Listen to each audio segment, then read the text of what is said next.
Hello. So today I'm going to show you how to make your balance payments. I've booked on a trip, I've paid my deposit of £10 online, and I've received an email reminding me to pay my balance. So I head to the Masons website and click through to the day trips and holiday page. And along the top here, you will see a button that says log in.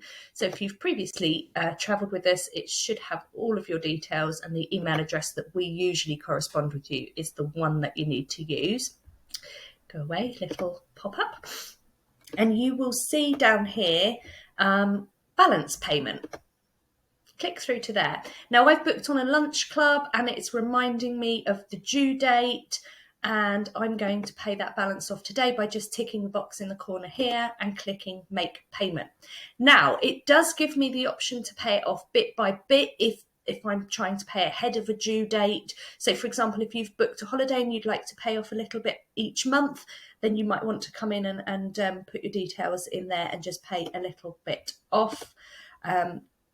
I'm then going to fill in my personal details here and click through to next. And this is then where it will take my card payment. I'll put my card details in there. I'm not going to do that today because otherwise you'll see my card details. And I'm going to hit this pink button above my head here that says pay. And that's it, balance paid. And ultimately, if you're wanting to pay off bit by bit of your holiday, you can just come in and do that as many times as you like.